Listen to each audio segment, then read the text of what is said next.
সকল বন্ধুদেরকে স্বাগত জানাচ্ছি রিলায়েবল সিভিল সলিউশনে।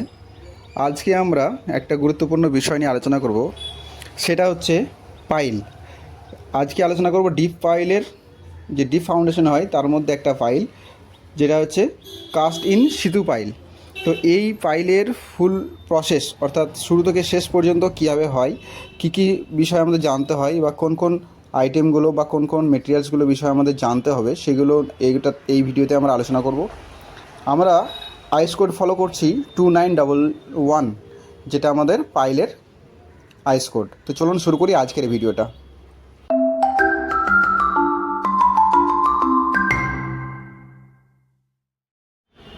আচ্ছা, আমাদের কাছে রয়েছে পাইল ফাউন্ডেশনের বা সিতু পাইল, যে ফাউন্ডেশন বললাম সিতু পাইল, তো সেটার আমাদের ডিটেলস, ড্রয়িংটা ডিটেলস, এটা হচ্ছে সেকশনটা। তো আমাদের এই পাইল করতে হলে কয়েকটা বিষয়ে বা কয়েকটা যে জিনিসের নাম আমাদের জানতে হবে বা চিনতে হবে, নাহলে আমাদের পাইল করার সময় সমস্যা হতে পারে। তো প্রত্যেকটা ফ্রেশার ছেলেদের ক্ষেত্রে এটা কিন্তু মাস্ট জানতে হবে যদি পাইল কনস্ট্রাকশনের কাজ করে। কেসিং কি, চিজেল কি, ডিএমসি পাইল, ট্রেমি পাইল কি, হপার কি এবং হাইড্রোমিটার, এই কয়েকটা বিষয়ে আমাদের জানতে হবে, এই কয়েকটা জিনিস চিনতে হবে।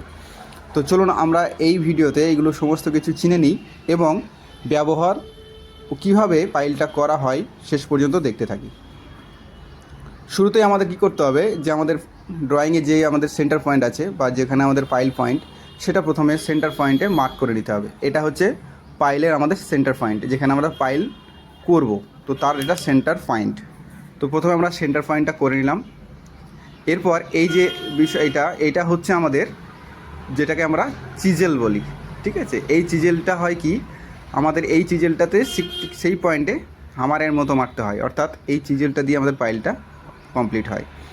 তো এই চিজেলটার সাইজ কি হয়, 500 mm ডায়া। আমরা এখানে 500 mm, যেহেতু এটা ডায়াটা ইউজ করছি আমাদের ক্যাপের, যে ক্যাপ বলতে যে পাইলের যে ডায়া, সেটা হিসেবে ব্যবহার করছি। লেন্থ হয় 2 মিটার, 2.5 মিটার থেকে 3 মিটার পর্যন্ত। আমরা এখানে যেটা ইউজ করছি সেটা 3 মিটারের। আসলে কি হয়, এইটা আমাদের যে পাইলের ডায়া, সে ডায়ার উপর নির্ভর করে, এর ডায়াতে ডিপেন্ড করে। এটা আমরা 500 mm ডায়ার একটা ব্যবহার করছি, যেহেতু পাইলটা 500 mm ডায়া, সেই জন্য 500 mm ডায়া ব্যবহার করছি। এরপরে আরও একটা বিষয়ে যেটা জানতে হচ্ছে, সেটা হচ্ছে কেসিং। কেসিং কী হচ্ছে, এটাও কিন্তু নির্ভর করে পাইলের ডায়ার উপর নির্ভর করে এর ডায়ার সাইজ। আমরা এখানে 500 mm ডায়ার সাইজের ইউজ করছি।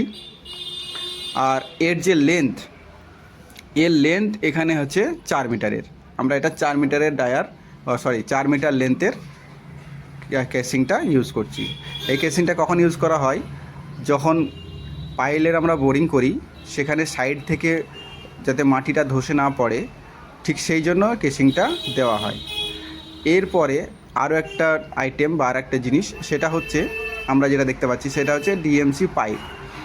এই ডিএমসি পাইপের অপর নাম হচ্ছে থ্রেটেড এন্ড অথবা ডিএমসি রড, ঠিক আছে, একে বলা হয়। এটার সাইজ যেটা হয় 2 মিটার 7 থেকে, মানে 2 মিটার 700 থেকে 3 মিটার এবং 3 মিটার 250 পর্যন্ত ব্যবহার হয় এই লম্বা বা লেন্থ। আমরা এখানে ব্যবহার করছি 3 মিটার 250।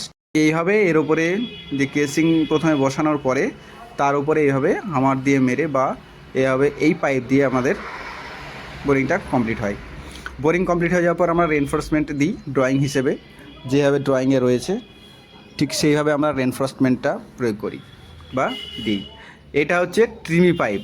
ট্রিমি পাইপটা কখন ব্যবহার হয়, কাস্টিংয়ের আগে, অর্থাৎ রেনফোর্সমেন্ট দেওয়ার পরে ট্রিমি পাইপটা আমরা দেব। ট্রিমি পাইপের সাইজ হচ্ছে 150 mm থেকে 400 mm ডায়া। আমরা এখানে 300 mm ডায়ার ব্যবহার করছি। আর এর লেন্থ 500 mm থেকে 4 মিটারের হয়।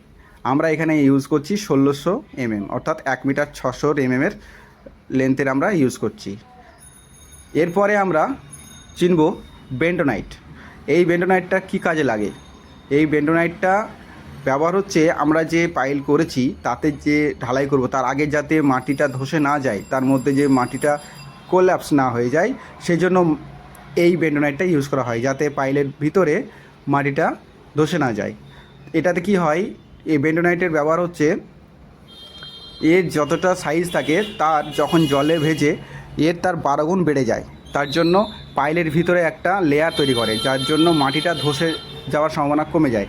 যাতে মাটিটা ধসে না যায় বা পাইলের মধ্যে কোনো প্রবলেম না হয়, সেই জন্য এই বেন্ডোনাইটটা মিক্স করা হয়। যেভাবে দেখতে পাচ্ছেন, আমরা যে ওয়াশ করব, অর্থাৎ আমরা ঢালাইয়ের আগে প্রথমে ক্যাপের ভিতরটা ওয়াশ করতে হয়, সেই ওয়াশের সময় আমাদের বেন্ডোনাইটটা ব্যবহার করতে হয়।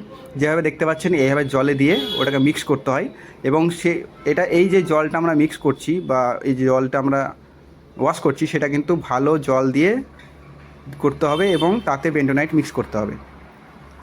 পুরো যখন পাইলটা আমাদের ওয়াশ হয়ে যাবে, তারপরে আমরা ইউজ করব সেটা হচ্ছে হাইড্রোমিটার দিয়ে আমরা চেক করে নেব এর ঘনত্ব হচ্ছে আইএস কোডে দেওয়া আছে 1.1 থেকে 2.2 গ্রাম পার সিসি। আমরা মেজারে পাই 1.1 বা 1.2 সিসি জিএম পাই সিসি, গ্রাম পার সিসি, তাহলে আমরা এটাকে ক্লিয়ার বলে মেনে নেব বা ওয়াশ কমপ্লিট হয়েছে। এর পরের কাজ হচ্ছে আমাদের কাস্টিংয়ের। তো এই কাস্টিং যখন করব, তারপরে আমাদের যে ট্রিমার লেখা ছিল, ঠিক আছে, সেই পাইপের উপরে আমরা হপার ইউজ করব। এটা হচ্ছে হপার, যার উপর দিয়ে কংক্রিট ঢালবো এবং আমরা কাস্টিংটা কমপ্লিট করব। তো এইটা ফুল প্রসেস একটা পাইল কমপ্লিট করার জন্য। তো এইভাবে পাইল কমপ্লিট হয়। এই ভিডিওটা করার উদ্দেশ্য হচ্ছে আমাদের যে ফ্রেশার ছেলে যারা আছে বা ফ্রেশার ইঞ্জিনিয়ার, তাদের ক্ষেত্রে হয়তো সুবিধা হবে। তো আশা করি ভিডিওটা ভালো লেগেছে। যদি ভালো লেগে থাকে অবশ্যই কমেন্টে জানাবেন এবং চ্যানেলটি সাবস্ক্রাইব করে দেবেন। ধন্যবাদ।